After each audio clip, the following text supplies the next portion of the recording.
जय हिंद दोस्तों। आप सभी का स्वागत है हमारे यूट्यूब चैनल एजुकेशन अड्डा विद बीके सर में। आज हम लोग डिजिटल इकॉनमी से रिलेटेड जो है एक नवीन शोध किया गया है, उसी से संबंधित खबर है, छपी हुई है, तो उसी के बारे में हम लोग डिस्कस करेंगे। खबर यह है, ये देख लीजिए, पेपर में है।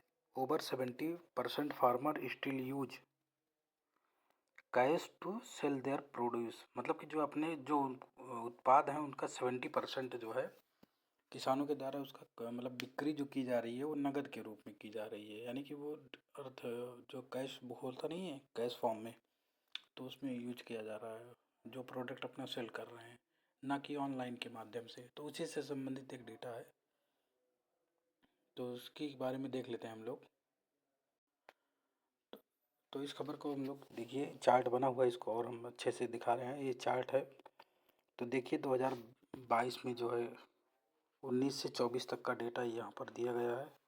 ये फार्मर्स का है, ये जो है ट्रेडर्स के व्यापारियों का है, रिटेलर ये खुदरा स्तर पर है। तो यहाँ पर देख लेते हैं। तो ये देखिए, जो ब्लू लाइन है ये कैश वाला है, और जो इलेक्ट्रॉनिक माध्यम से है वो रेड में दिखाया गया है। तो देखिए किसमें कितना डेटा बढ़ रहा है 2019 ट्रेड के स्तर पर से। देखिए फिर ये इसको आप लोग देख लीजिएगा अच्छे से, ये दिया गया है ऐसे सब। फिर खबर यह है कि देखिए 70% से अधिक भारतीय किसान अभी भी नगद में ही अपनी जो है फसलों को बेच रहे हैं अभी वर्तमान में। तब ये परसेंटेज जो है तुलना की गया है कोविड के पहले से। तो ये परसेंटेज जो है कोविड के पहले से जो है जितना परसेंटेज था उससे अब वर्तमान में सिर्फ नॉमिनल मतलब बढ़ा है, आप कह सकते हैं पॉइंट में ही बढ़ा है परसेंटेज। तो उसी से संबंधित खबर है, तो देख लेते हैं ये कि इस डेटा के अध्ययन से ये पता चल रहा है कि ये जो अभी चार्ट मैंने दिखाया है ये सब, इसके एनालिसिस से ये पता चल रहा है कि ये जो डेटा है इसे जो है अन्य अन्य क्षेत्रों में जितना डिजिटल भुगतान में वृद्धि हुई है उसकी तुलना में जो है कृषि में जो है कैश का उपयोग ज़्यादा किया गया है। यानी कि जितना और सेक्टर में वृद्धि हुई उतना कृषि के क्षेत्र में नहीं वृद्धि हुई।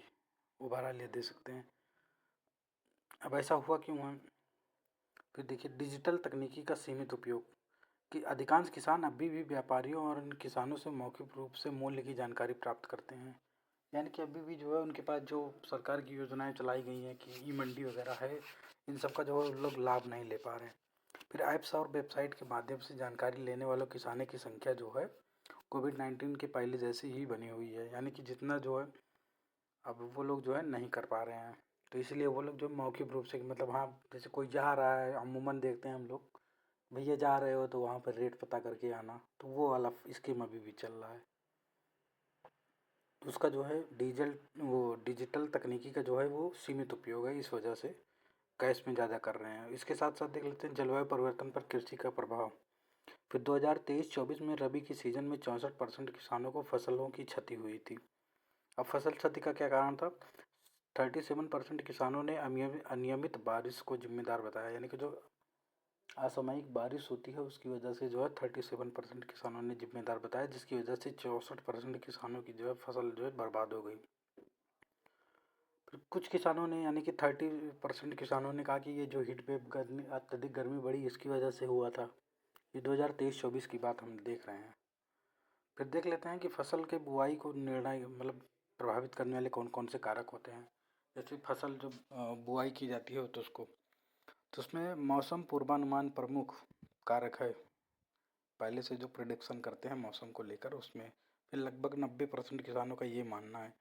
फिर सिंचाई की उपलब्धता भी एक कारक होता है कि जल संसाधन कैसे हैं कैसे नहीं है। इसमें 60% से कम किसानों के अनुसार है ये। फिर अपेक्षित बाजार मूल्य मतलब उसका जो बाजार कीमत होती है वो भी निर्धारण करता है, वो 40% किसानों का मानना है। यानी कि कोई फसल बुआई करना है नहीं करना है इसके लिए कौन कौन से, सबसे पहले मौसम का पूर्वानुमान लगाते हैं, कैसा मौसम रहेगा फसल के दौरान, फसल के कटाई के समय। फिर उसके पास रिसोर्स है कि नहीं, एग्रीकल्चर के रिसोर्स मतलब कि जो सिंचाई के लिए, इरिगेशन के लिए। फिर जो अपेक्षित बाजार मूल्य है कि मतलब ऐसा ना हो कि मतलब उसका बाजार मूल्य भी ठीक ठाक हो।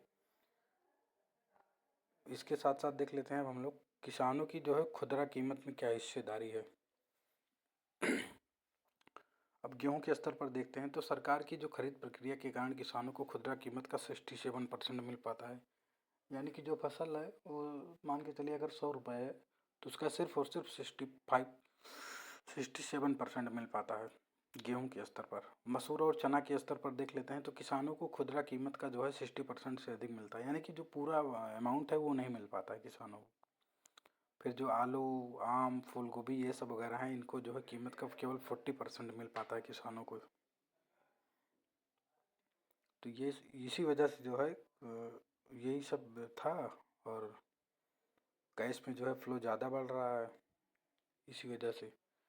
बाकी ये आज का पूरा जो है एनालिसिस है, इसको अच्छे से आप लोग पढ़ लीजिएगा हमारे टेलीग्राम चैनल पे डाउनलोड करके।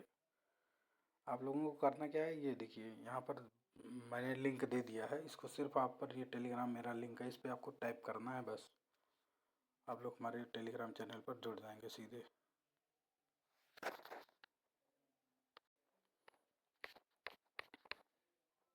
बाकी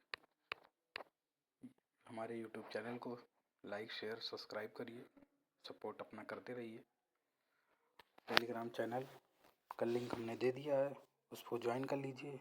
ये रहा, ये हमारा व्हाट्सअप नंबर है, इस पर अगर आपको कोई दिक्कत है तो कांटेक्ट कर सकते हैं। धन्यवाद।